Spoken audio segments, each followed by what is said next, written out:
Good morning everybody, welcome back to my YouTube channel. Today I want to film a what I eat in a day video. I want to show you guys some of the recipes I love to cook. I know I don't cook a lot on this channel, but I would say I'm a pretty good cook. And I just want to clarify that this is not what I eat every single day. I just want to share some recipes that I love with you guys, and variety is key. So let's get right into it and let's go get my first glass of water of the day.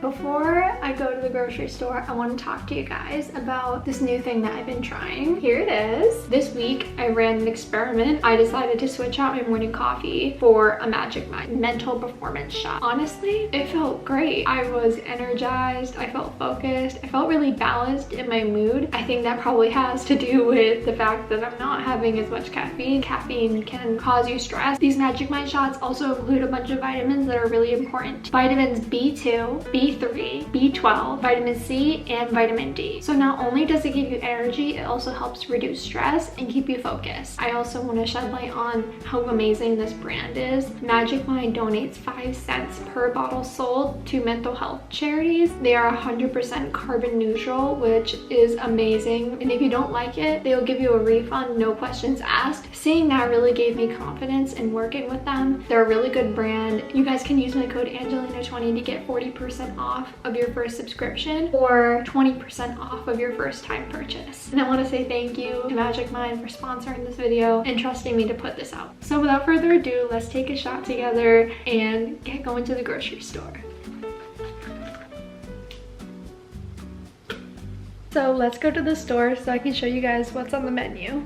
So I started the day by going to the grocery store, and my boyfriend actually came along to help me film, and he filmed me getting out this piece of garlic bread, but there were so many people here, so I was really nervous to film. But we ended up getting this entire cart of groceries. He wanted to film me putting the groceries in the car, and I was honestly struggling so bad. So when we got to the house, he ended up just carrying them up the steps for me, which was really sweet. And here he is carrying them up, and here are all the groceries on the table.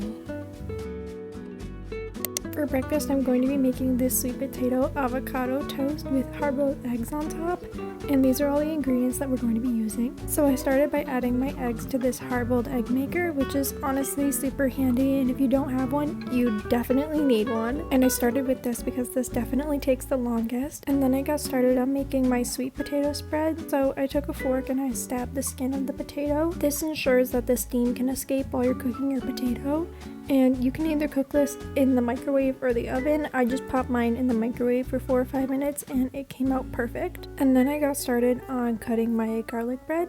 So here is the garlic bread, and honestly this garlic bread was so good. I can't even explain it to you. So I went and brought over a cutting board and then cut off the end so that I could share some with my friend. And honestly, this bread was amazing without anything on it.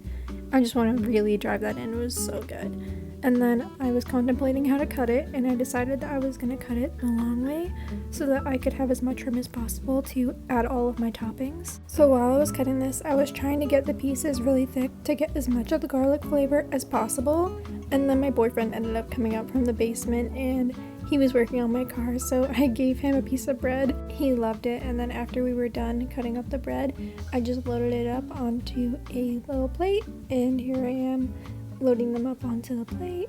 And then my potato was done, so I put it onto the cutting board and got it out. And honestly, this was burning my hands so bad, so I gave up on scooping it, and I just pinched the skin off of the potato right here, and that was a much better method. And then in the bowl, I just crushed it up as smooth as I could get it. I just kept going until it had a consistency like this. Then I brought over my avocado, but it wasn't as ripe as I thought it was in the store, but that's okay because you can scoop it out and crush it on the cutting board like this, and it will completely change the texture, so you can save it. Then I brought over my plate to start dressing my garlic toast. I started with adding the sweet potato to the bottom and added a pretty thick layer. I would recommend putting a little bit less because sweet potato can be overpowering, and then I put the avocado on top. By this time, my eggs were done, so I put them into this ice bath, and I was burning my fingers again, so please don't burn your fingers. Putting eggs into the ice bath makes them much easier to peel, and then I carefully cut my egg to retain the yolk, and then dressed it onto my toast. For the final touches, I added a little bit of pepper and salt, and then I drizzled this Mike's hot honey on top. Hot honey can get a little bit expensive, but if you're interested in trying new flavors, I highly recommend it. It's so good. Then I made 2 more off camera for my boyfriend and my best friend, and then we sat outside drinking iced tea together. This was so filling and honestly a perfect breakfast if you have a long day ahead of you. And honestly, this is perfect for meal prep because you can just put everything into little containers for later. And then I immediately got started on making my pink beet pasta salad, which you're definitely going to want to take this recipe down. So I got started with cutting up my onion, and I'm going to finely dice these, and my camera decided that it wasn't important to see the onion, but I guess this is also a good representation of what my eyesight was looking like during this. My eyes are always fighting for their life when I'm cutting onions. I just can't stop crying. So I added my finely diced onion to this bowl. After I put my onion into the bowl, I whipped out my celery. I think I used like 4 or 5 pieces, and I cut off the bottoms because I'm lazy and I don't want to wash them. And then I cut them long ways like this, and watching myself do this was giving me anxiety.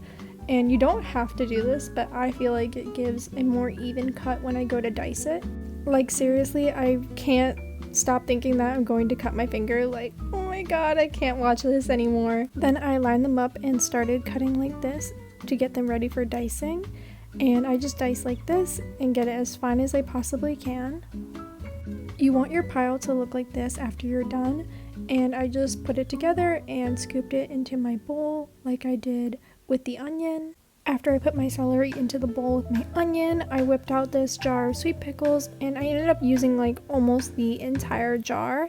So I just cut them up into small little pieces like this, and then I used my knife like this to finely chop them like I did with the onion and the celery. Which the reason I'm making such big batches of food is because I swear no one has time to be cooking every single day, so if I'm cooking I might as well go big and have leftovers in the fridge. Then I opened up the pickled beets, which make sure that these say pickled because pickled beets and sliced beets are not the same. And keep these away from your clothes because this will stain absolutely anything and everything, but they are also what gives the pasta such a beautiful pretty pink color, so it's perfect to bring to like a girl's garden party. Then I got started on boiling the pasta, and I like to use elbow pasta, but you can use any pasta you like. And then after it cooled down, I brought it to the table to add to the rest of my ingredients. After adding my cooled pasta, I got started on making the sauce, which I used about 3 scoops of this, and this is what's going to give the pasta a pretty pink color as well. And then I used some pickle juice and beet juice and mixed it up. After mixing, this is what your pasta should look like, and then I brought out my bowl that I made in ceramics class that kind of matches the pasta and loaded up my first serving, which I had multiple servings of this because it's so good. And after we ate, we went out for this walk in my area. I have such beautiful nature around and rivers and waterfalls, so we just decided to get out of the house and have a nice little stroll.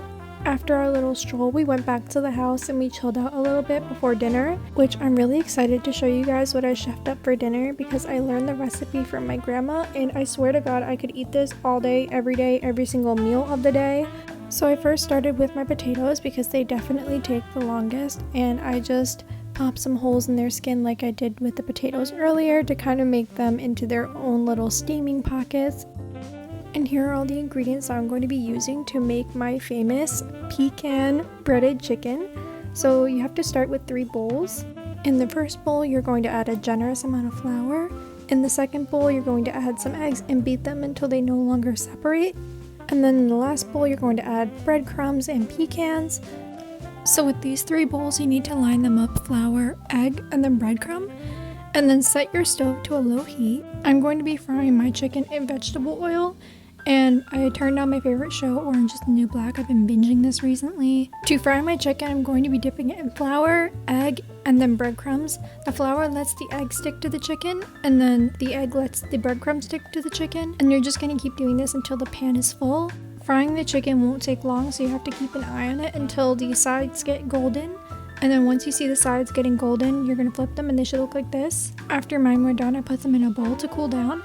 And by this time, the sweet potatoes were done, so I added this big wad of butter to make them soft. After I was done mashing the potatoes, I got started on the signature sauce, which contains orange juice, barbecue sauce, and maple syrup. You can make as much sauce as you want, you just have to make sure that it's even parts. And then after I was done making the sauce, I loaded it up onto my plate and added the signature sauce on top of the chicken. And then we all sat down in the living room and continued binging Orange is the New Black. After this, we were so full, and I hope that you guys try out my recipes, and I hope that you guys enjoyed this video.